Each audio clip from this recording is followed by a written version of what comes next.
नमस्कार। तनु की जुबानी चैनल में आपका स्वागत है। हमारी आज की कहानी है बोझ। मैं हारा थका बेमन सा आज ऑफिस से घर ही आया था कि मेरी नज़र सामने किचन से आती मेरी पत्नी पर पड़ी। वो देखने से ही काफ़ी उखड़ी उखड़ी लग रही थी। उसकी मनोदशा देखते ही मैं समझ गया था कि जरूर ही कोई तो बात है, इसीलिए मीनाक्षी इतनी रूखी रूखी सी लग रही है। मैंने हाथ मुंह धोए हुए थे, इसलिए मैंने उससे तौलिया मांगा। उसने बिना कुछ बोले मुझे तौलिया लाकर दे दिया। मैंने उसके कंधे पर हाथ रखते हुए पूछा, मीनाक्षी क्या बात है, आज तुम कुछ उखड़ी उखड़ी सी लग रही हो।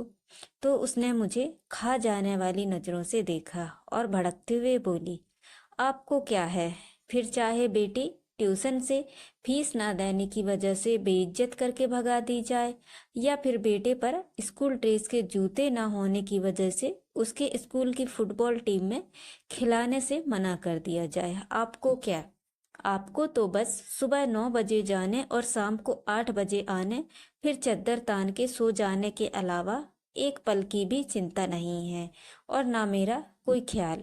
डॉक्टर ने पिछले महीने ही दवाई कराने को कहा था, नहीं तो मर्ज कभी भी अपने पैर जरूरत से ज्यादा पसार सकती है। कभी तुमने ध्यान से देखा है मेरे चेहरे की ओर? ये झुर्रियाँ, बेउम्र पकते हुए बाल, जवानी में ही बुढ़िया बनती जा रही हूँ। एक पैसे की दवा नसीब नहीं है मुझे। ये सब तो छोड़ो, गर्मी में बच्चे तपते रहते हैं, एक पुराना कूलर लेने तक की हिम्मत नहीं हो रही है तुम्हारी। मैं बेड पर बैठा नजरें झुकाए अपनी नाकामी पर शर्मसार हो रहा था। बीवी बच्चों की परवरिश और उनकी ज़रूरतों का ध्यान रखना मेरा कर्तव्य है, पर क्या करूं, ये मेरा दुर्भाग्य ही तो है। कहने को तो देश तरक्की कर रहा है, लोग खुश हैं, पर मैं कैसे कह पाऊं कि मैं बढ़ती महंगाई और बेरोजगारी की वजह से दिन ब दिन ज़रूरतों के बोझ तले दबता जा रहा हूँ। बिजली के बिल से लेकर घर के राशन तक पानी की कीमतें आसमान छू चुकी हैं, और पगार बढ़ाने के नाम पर दफ्तर में धमकी दी जाती है। नौकरियां कभी भी जा सकती हैं, काम नहीं है ऑफिस में, इसीलिए वही पुरानी पगार पर काम करना मजबूरी बन चुकी है। ऐसे में क्या ही करूं। मैं बैठा बैठा अपनी परिस्थिति से दो चार हो ही रहा था कि घर की दरवाजे पर किसी के आने की दस्तक हुई। बच्चों ने गेट खोल कर देखा तो पिताजी थे।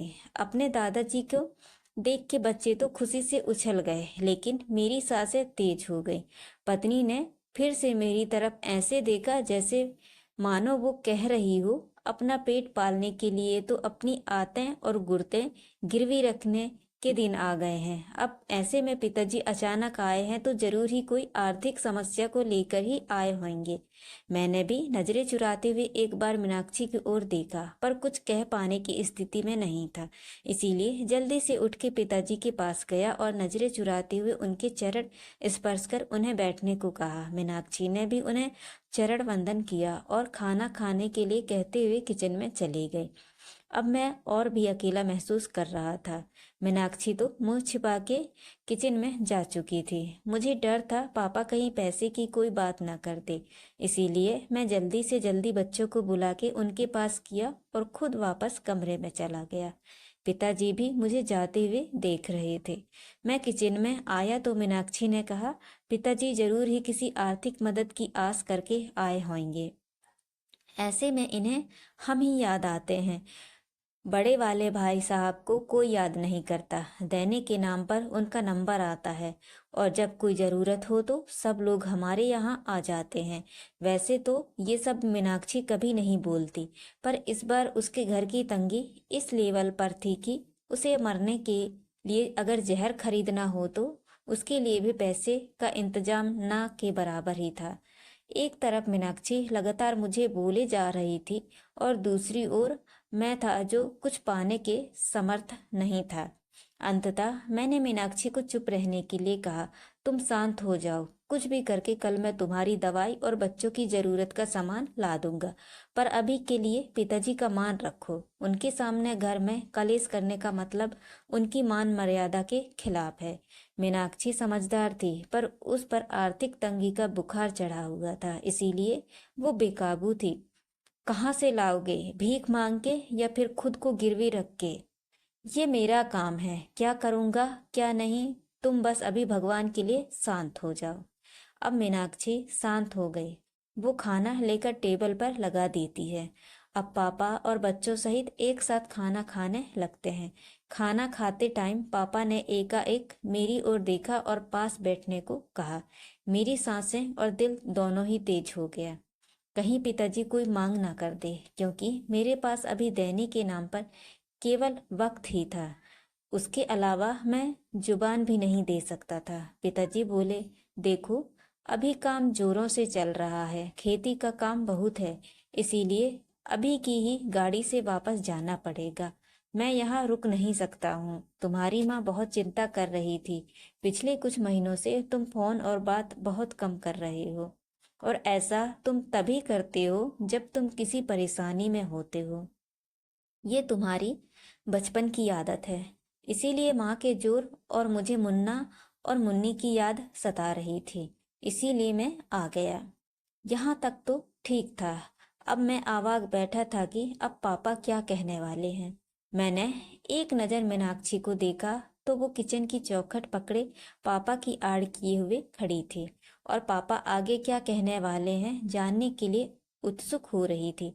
लेकिन आगे पापा ने अभी कुछ कहा नहीं, बस खाना निपटाया और मुंह हाथ धोए। अब पापा ने अपने कुर्ते की जेब में हाथ डाला और एक नोटों की गड्डी निकाली और मेरी ओर बढ़ा दी। ये देखकर मैं अवाक और सकते में आ गया। एक पल के लिए मैं स्तब्ध और निशब्द ही खड़ा रहा। पिताजी ने कहा, अरे पकड़ो भी भाई, अब इतने बड़े भी नहीं हो गए हो कि हमारी दी हुई आशीर्वाद को ग्रहण ना कर सको। वैसे भी इस बार फसल अच्छी हो गई थी, इसीलिए कोई दिक्कत नहीं आई। अब उन्होंने मीनाक्षी की ओर इशारा करते हुए कहा, बहू का और बच्चों का अच्छे से ध्यान रखो। देखो कितनी कमजोर हो रही है, और अपना भी। उन्होंने पैसे मेरे हाथ में रख दिए। मेरी आंखें भर आई थी, और वो बचपन के दिन याद आ गए जब पापा हमें स्कूल जाते वक्त 4 आने ऐसे ही हाथ फैलाने पर रख दिया करते थे। पर बस अंतर इतना होता था, उस वक्त मेरी आंखें झुकी हुई नहीं बल्कि प्यार और दुलार से ऊंची होती थी। फिलहाल मीनाक्षी और मैं दोनों ही गलत साबित हो चुके थे, इसीलिए खुद की नजरें खुद से ही नहीं मिला पा रहे थे। सच में बच्चों के लिए माँ बाप बोझ हो सकते हैं, पर माँ बाप के लिए बच्चे कभी भी बोझ नहीं होते। वे हमेशा उनका ध्यान रखते हैं। तो दोस्तों, ये कहानी आपको कैसी लगी? लाइक और कमेंट करके जरूर बताएं, और चैनल को सब्सक्राइब करना ना भूलें। तो मिलते हैं अगली कहानी में। धन्यवाद।